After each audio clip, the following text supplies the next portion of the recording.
we might initially perceive a barrier. So that could be a no, it could be no budget, it could be whatever the things are in our space, right? I see a wall, I see like a big ladder going up it. When I see it, it's like, okay, that means next, or new way, or other way, or go up the ladder and around it. So if we visualize in this regard, when there's that wall there, I'm like, okay, that's a no right here. But like there's 20 other different directions I can go to get around that no, to get to the yes I need to move forward on the thing I'm getting to. Welcome to Leadership, the podcast where leadership meets real-world insights. In each episode, you can eavesdrop on exclusive conversations with top thought leaders, best-selling authors, and experts in leadership, communication, relationships, culture, and everything else that shapes your effectiveness in the workplace and in your personal life. Leadership is here for you. Now, here's our host, himself a seasoned coach and best-selling author, Dr. Roger Dean Duncan. Hello, everyone. Thanks for joining us for this episode of Leadership. For some people in the workplace, leadership development is all about equipping people to influence others. That's a virtuous goal, but it often misses a crucial reality. To be genuinely effective in leading others, you must first master the challenge of leading yourself. My guest for this episode of Leadership gets it. Heather Younger is a noted workplace culture and employee engagement expert and the author of several best-selling books that help people navigate the journey to effectiveness in both their professional and personal lives. Heather's latest offering is titled The Art of Self-Leadership. Discover the power within you and learn to lead yourself. Heather, welcome to Leadership. Thank you so much for having me. Now, you embrace the view that leadership is a personal quality, not just a job description. If self-leadership involves growing inwardly to shine outwardly, as you say, how can a leader in embryo deal with occasional bouts of imposter syndrome? I mean, this is obviously something that pops up for so many of us. Like, do we belong here? And I would say that there's a couple things that just intuitively come out from me in my gut. So I'm not reading from a book on this, right? This is just intuitively, because I've had my own bouts of this too, as a leader at a table, sitting across the table, or around the table with executives, or even as a professional speaker, where I'm looking around and going, oh my gosh, I could never do that. I think the biggest thing we need to do is we really need to start journaling our wins, and journaling our wins on a pretty regular basis. And as we journal our wins, I think that we should be looking at who was involved in that. Was there a trigger? Did someone help us? Did we get help? What was the feedback around that? What were the scenarios? What was the environment? And the reason why I say that is we start to dig deeper. We see that we had more in it. Like, we had more control. We were the ones who created that win or that success. And it starts to make us build up in our own confidence and even our self-worth to say, oh, actually, like, that was me. Like, I did do that. And so that, like, if I'm looking around me and looking at the people at the table or looking at the people who are being successful, I can say, well, I had a lot of wins that I had. It was me. I was the main driver of those wins. And so in that case, it helps us then be at a table and go, I know I can be successful. I know I have like something to add to this mix that can make the bigger mix much more fruitful if I just, decide to open up. You see this a lot of times, like at a table. I remember one time I was at a decision-making table, like a leadership table, and it was my first time at an executive table. I was mostly at middle-level management. And I remember sitting around the table being really hesitant to speak up. And it was mostly because I was like, oh my gosh, like, what am I going to have to say? And like, when I'm here, like, should I even be here? Because like, is there anything for me to add value to? And then I realized that when I thought about it, my voice was so unique compared to everybody else at the table. And I was there for a reason. They put me there because they knew that I brought something different. And so it was almost my obligation to use that giftedness that was unique to me for the benefit of those at the table.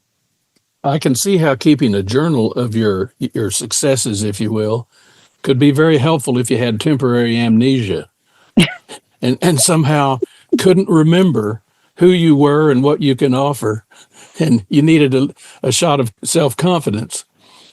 How does gaining clarity on personal values help people in their self-leadership journey? I can see how journaling could help with that too.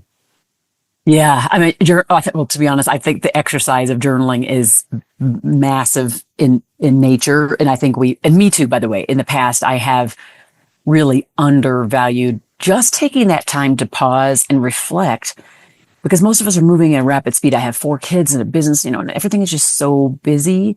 And so just trying to figure out what I have time to do. But what I've realized is you give away a lot of your time, your power, if you don't take that time to reflect. I would say on the value side, I actually think I undervalued the role of values in this last book. And to be honest, in the role that it's played in my life until this, almost to be honest, this last 6 months. You mentioned earlier, you've been on a lot of podcasts. And as we have these conversations, for me, they're never written. So we're just having this organic conversation.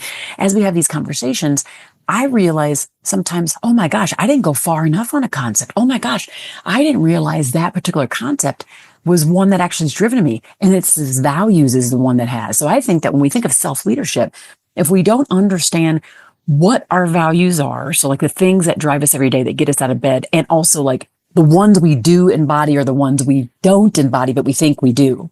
If we don't understand where that is, and also if we don't in that regard, then when we go to make decisions, to tell somebody yes, to tell somebody no, to accept a promotion, to turn something down, whatever those things are, we often are living this incongruency, and we can't sleep, and we're wondering why we're tossing and turning. And it is often because we're living outside of our values. And once we get really clear, it's worth it to us to spend a lot of time understanding what they are and how we think we embody them in ways that we actually are completely have a gap. There's a narrow part where we don't, and we have a gap in that. And so once we take that time, it makes it easier to say, for us to lead ourselves, because we can be talking to a boss, talking to a colleague, talking to somebody in the family, and know what to say yes or no to, know what not to put up with, Yes. Well, I've heard you talk about fear-based behaviors and how they can thwart people's attempts at self-improvement. Tell us about some of those fear-based behaviors. Yeah, there's this idea. I think there's a couple of them. One of them is procrastination.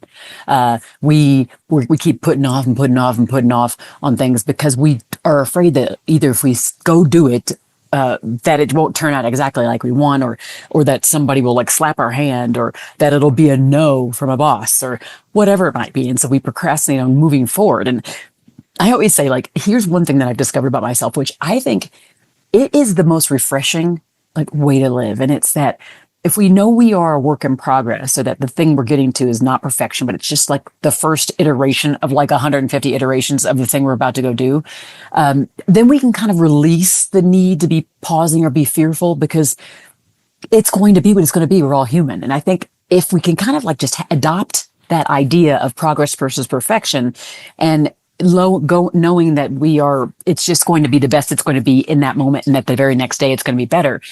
I feel to me, because otherwise you're feeling like you're always in the baking mode. It's in the oven, and it's it ain't never done. And then if you keep doing it, it's going to burn, and then nobody's going to like the flavor. So if you decide to instead say, I'm going to release that need for it to be just perfectly so, okay, it's going to be pretty edible. And then tomorrow it's going to be more edible, and then all of a sudden you get to the end, it's but it's not really an end. You're just always in this phase. And if you aren't, by the way, you might as well go lay down and just call it quits, because you should always be baking. You should always be in that state of trying to get better. Sure. What about risk aversion? Yeah, that's another one. Yeah, I think, people who are, oh my gosh. Again, I think in the end, it's the core of all of it, is the idea of failing. I was on a webinar with Dr. Amy Edmondson. I don't know who she is, but she's the one who created this idea of psychological safety. And she wrote a book about failure and fear, and all the things are embedded in that. And one of the things she said was profound on that. It was I think almost all of these things are a kind of point to this idea of failure. We're risk averse because we don't want to fail in the fact that we took the risk. We are procrastinating because we don't want people to, but whatever that is, it's a door slamming or whatever. And if we can say to ourselves, let's release, so that the behavior that we're talking about, let's release the need and the mindset that says that we're going to get to an end. That's an end that is perfection. We're never going to get to an end that is an end that is perfection.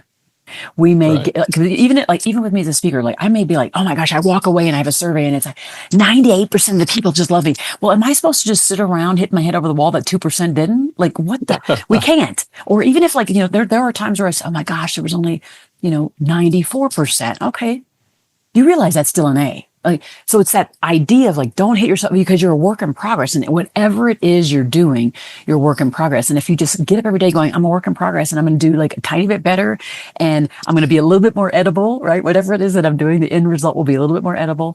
And then it's like it's a little bit more freeing. I'm going to get it to the best I can. I'm going to bake it to the most I can. And then I'm going to release. So that will help us stop to be risk averse, will help us stop to procrastinate. You just got to start.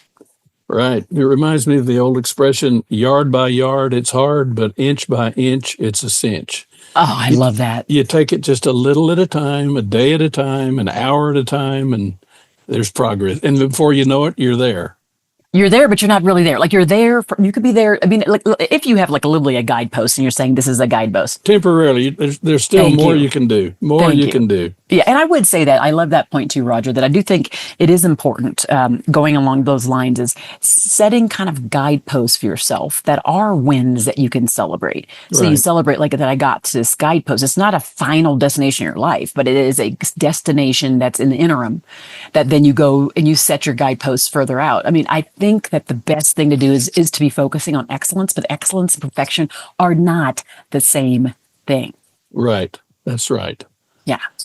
Well, you and I both are, I think, somewhat fans of Stanford psychologist Carol Dweck. And she's the one, of course, who popularized the fixed mindset versus growth mindset framework.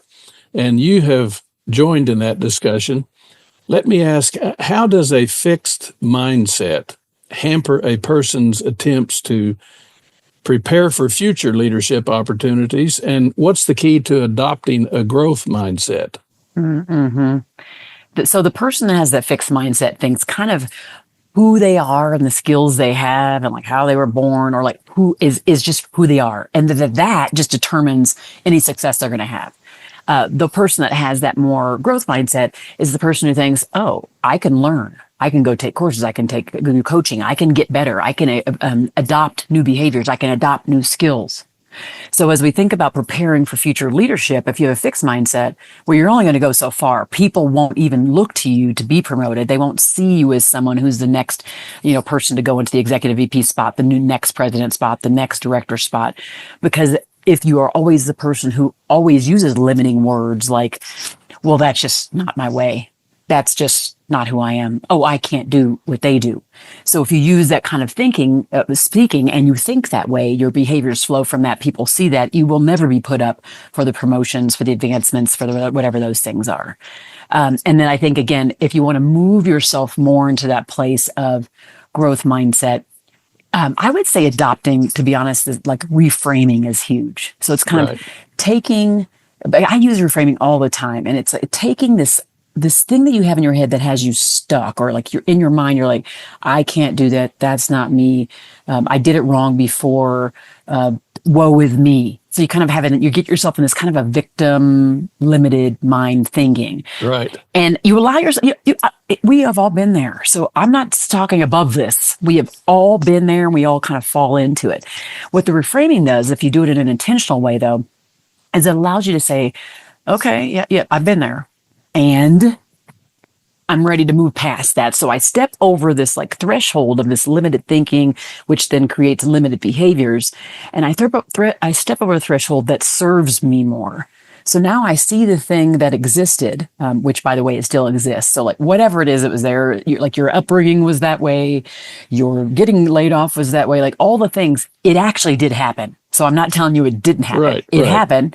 And now you step over the threshold that helps you see that in a little more objective way. And you are also able to see that in a way that can move you forward. It's more forward looking, it's more forward thinking. And it also says, okay, so yes, I was stuck before. Yes, I didn't have that skill when I was over here before, which produced this thing. However, I step over the threshold of now I'm in the thinking that serves me better. And I go, but I can go get coached. I can go take that class. If I just surround myself with other people, I can think a different way. If I practice more, I can get to this point. So it just helps you. It's a kind of a mind trick, but that switch that happens as we replace those irrational, really not objective thoughts into ones that are more rational, help us step over the threshold to be more of a growth mindset person. It's somewhat about taking control.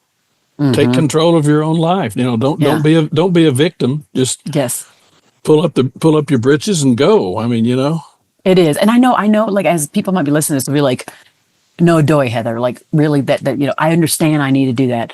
How do I do that? And what I'm saying is that there's kind of two tools to kind of move you from that place of limited thinking, from stuckness, from victimness. Like this tool works for all of those places. Mm-hmm. And it is the intentional reframing of the place that got you stuck. So I identify the thing that got me stuck. I allow myself to have kind of the human mindset about why I'm stuck. So it's all right to feel like you're a victim for a moment, for a week or two, right? And then you have to say, like, you have to be the person, because no one else is doing this for you. I always say, no one's coming to save you. No one else is your own green light. Nobody's opening the door. You have to open your own mental door. You have to open the own physical door. You have to do it all for anything else to happen. So you then step over that threshold that kept you stuck, and so you can use reframing, the thing I just talked about. And you can also use what I call, like, looking at a mission. Like, what is that? Do you have a mission? Is there anything that gets you out of bed that makes you get so excited, or you just feel like, oh my gosh, I don't care what else happens in this world. If I can keep moving towards that thing then becomes a thing that helps you continue to take step by step by step, which then does open up that growth idea. Because now you have to keep going forward. It means you might have to acquire new skills. You may have to surround yourself with different people. You may have to lean into more research or all those kinds of things.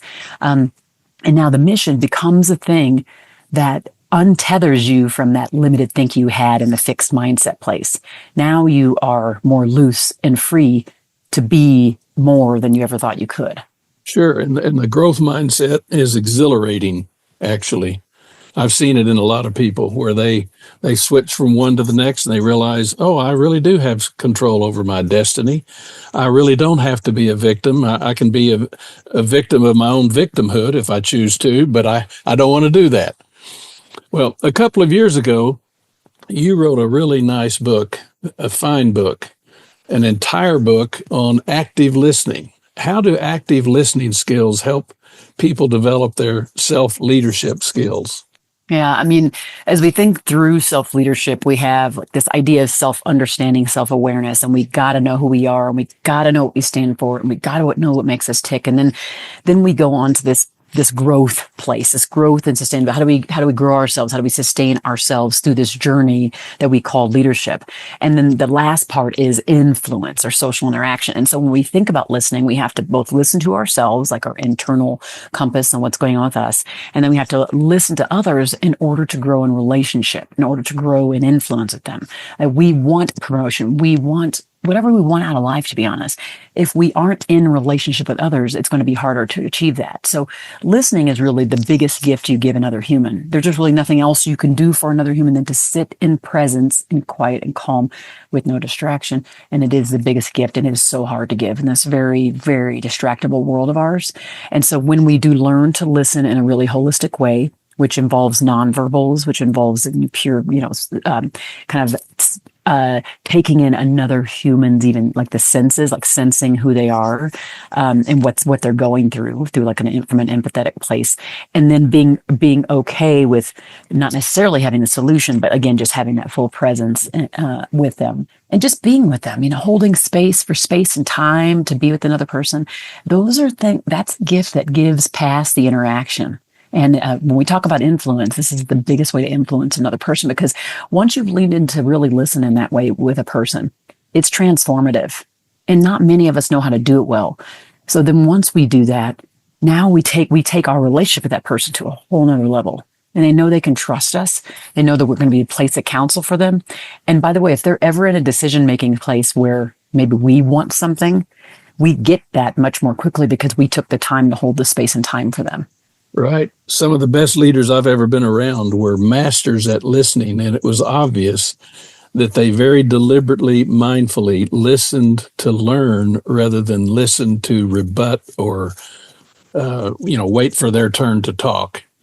And that made a world of difference in their relationship with others and their ability to bring out the best in others and help other people discover things that they wouldn't have discovered had not someone listened to them. Yes, absolutely. Hey there, Leadership listeners. We have something special for you. As a thank you for tuning in, we're offering you a free copy of Roger Dean Duncan's award-winning best-selling book, Change-Friendly Leadership. In this book, you'll discover a proven framework for leading change that people will actually buy into, without all the stress and resistance that often stand in the way. You'll also learn powerful strategies to improve relationships both at work and at home, creating a healthier, more productive environment for everyone. To claim your free copy, just head over to changefriendly.com. Don't miss out on this opportunity to transform your good intentions into great performance. Again, grab your free copy of this best-selling book at changefriendly.com. When we just think about humanity, just being just you and I, human to human, I mean, there is just absolutely nothing more important you could do for another human than to listen to them. Right. And like I said, it comes in different forms, because I always say that sometimes when you listen to someone, they might not want you to go do another thing like after. They just might want you to be a shoulder, but that's up for you to determine with them in partnership and collaboration to find out from them, is there another action you require from me after I've been seeking to understand what your needs are? Right. So yeah, I do. You hit a nerve, because you know me, and I love listening. So. Well, to piggyback on what you've said, what's the role of curiosity in developing self-leadership?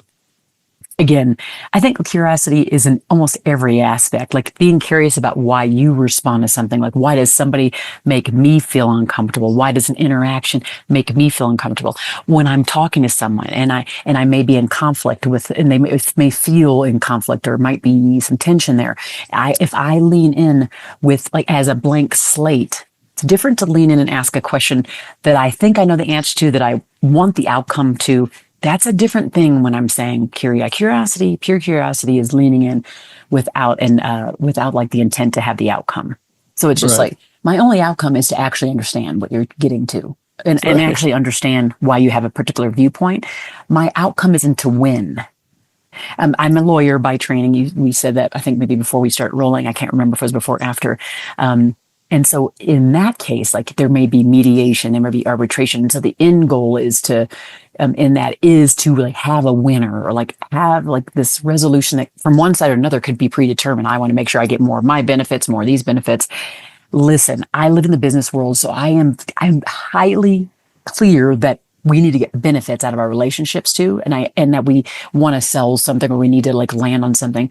But if we first land on the fact that we want, the thing that I want to get to first and foremost is understanding, curiosity is the doorway for that. So I'm asking you questions to really get to the root cause. It doesn't mean I need to agree with you. It doesn't mean that I need to win.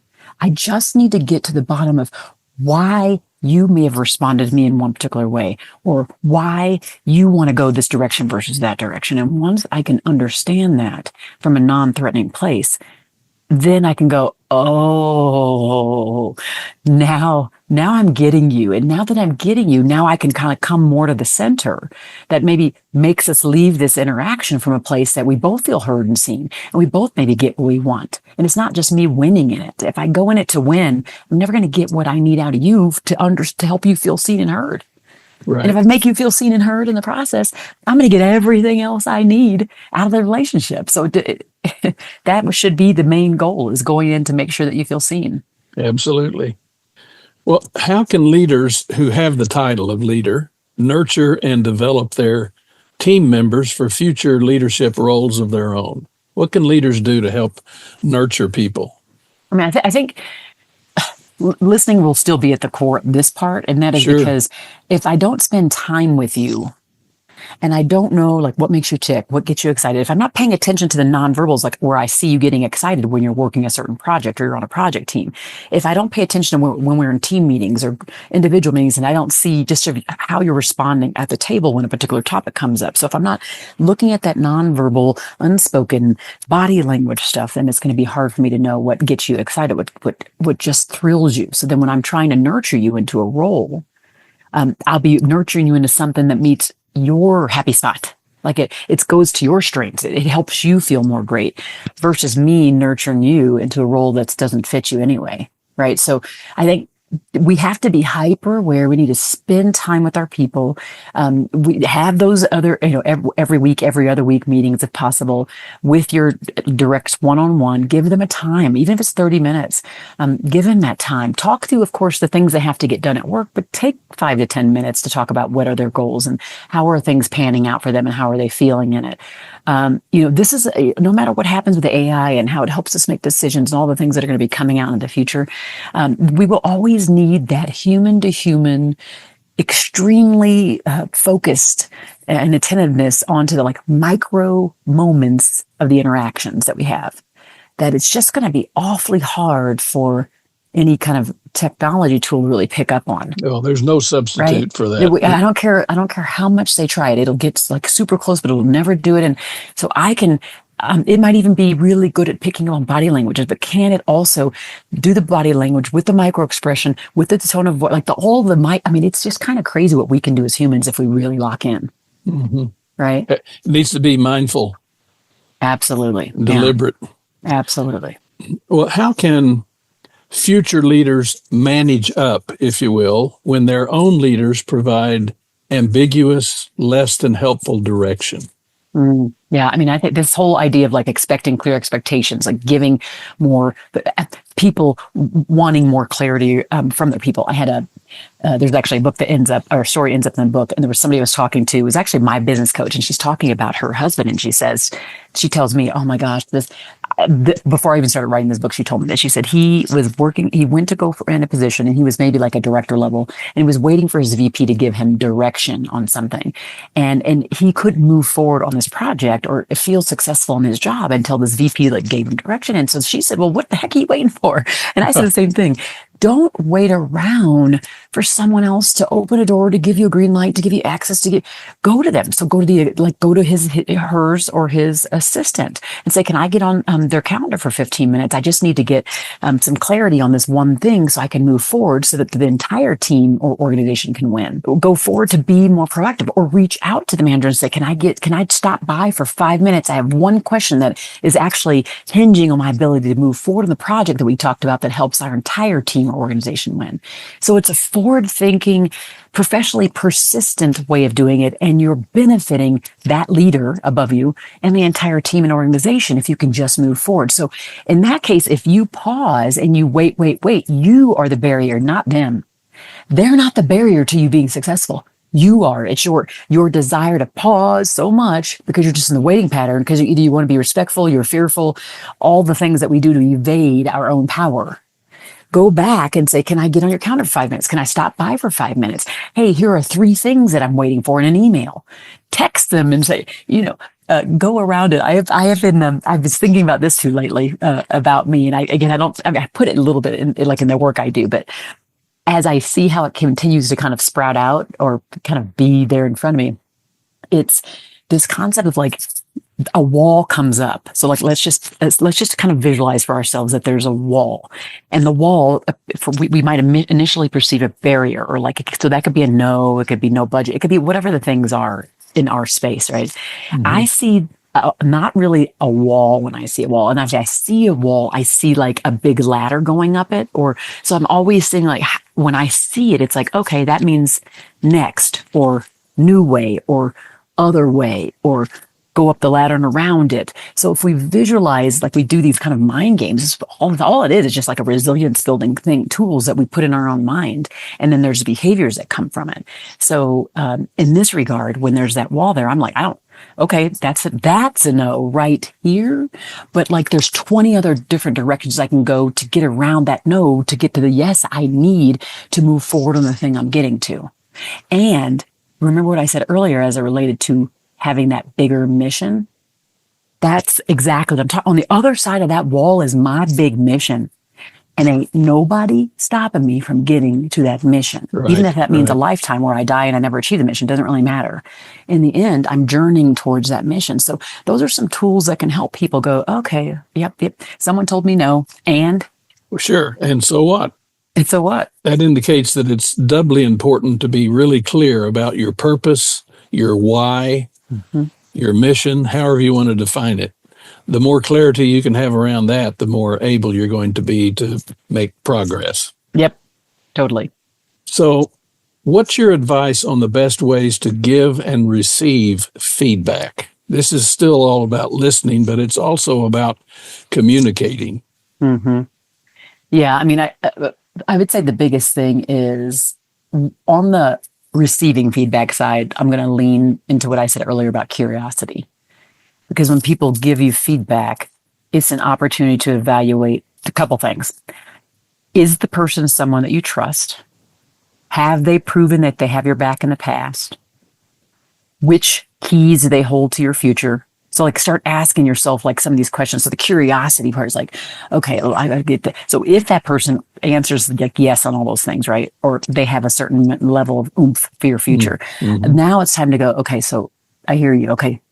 Can I take a time to review or evaluate what you just said to me? Because it was a lot and I appreciate it. So slowing down to what I call decode the thing that was told to me, allows me to not respond in an emotional way. It allows me not to respond in like a defensive way. But if I can just kind of, even if it hurt or if it was like, oh, shoot, I never knew that. I didn't see that, whatever.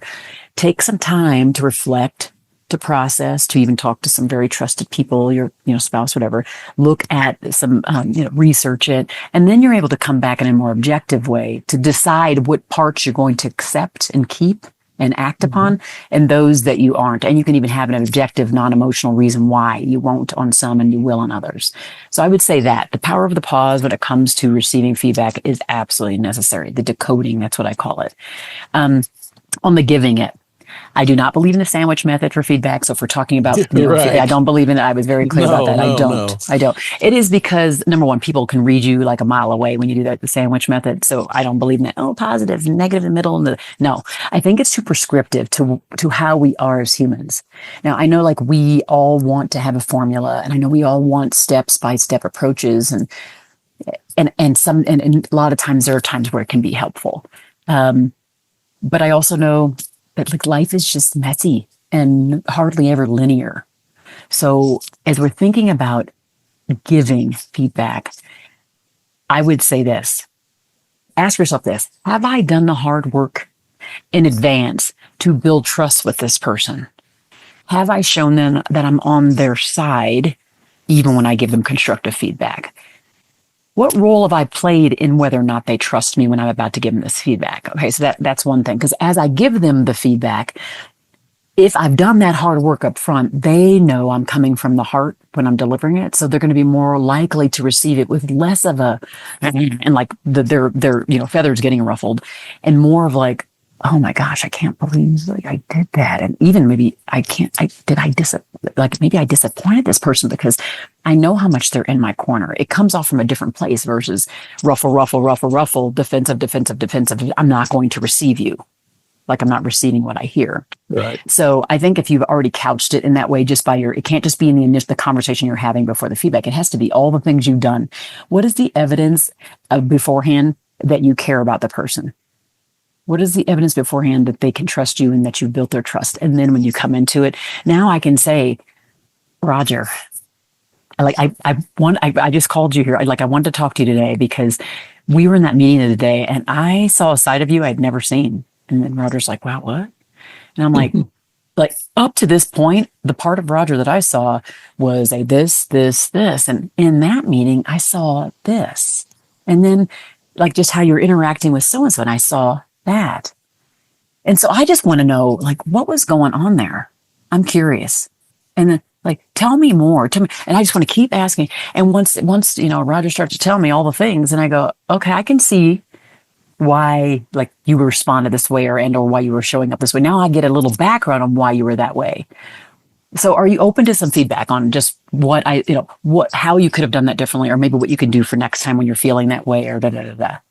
Well, it And if seems like the way sure. you set up that conversation, it sounds like somebody who took counsel from our friend Stephen M.R. Covey on building a trust account, because you're Yeah, able to have that conversation with yep, that person. You need to start from that point, totally.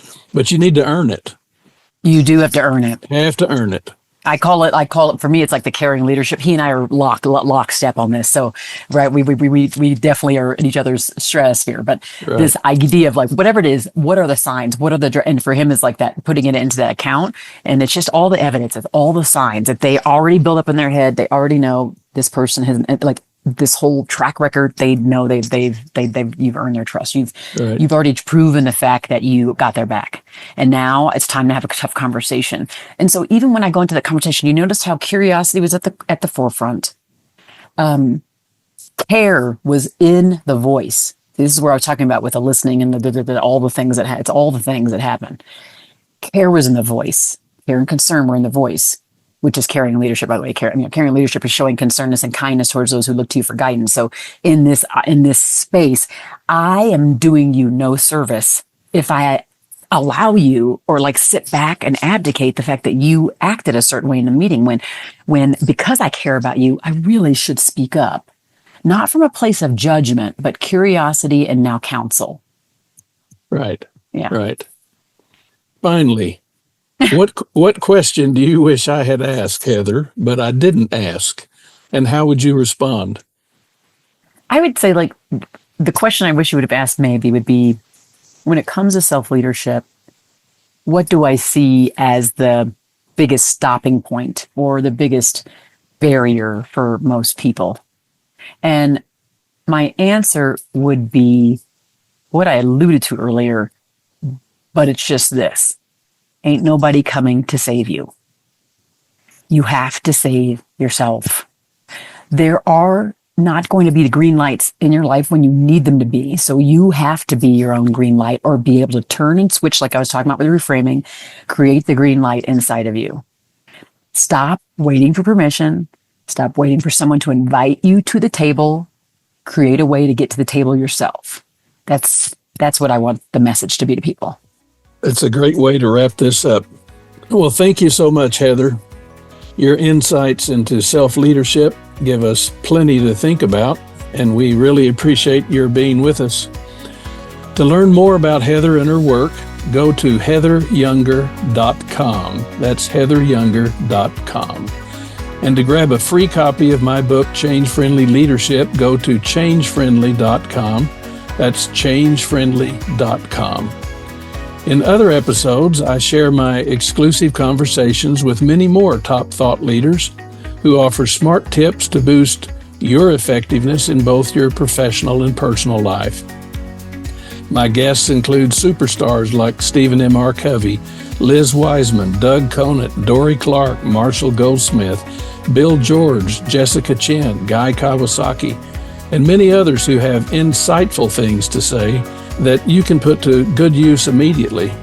Be sure to subscribe to our podcast so you can stay informed on what's coming your way. Trust me, you don't want to miss any of our episodes. Thanks again for joining us. Until next time, stay safe, be happy, and spread good cheer wherever you go. For Leader Shop, I'm Roger Dean Duncan.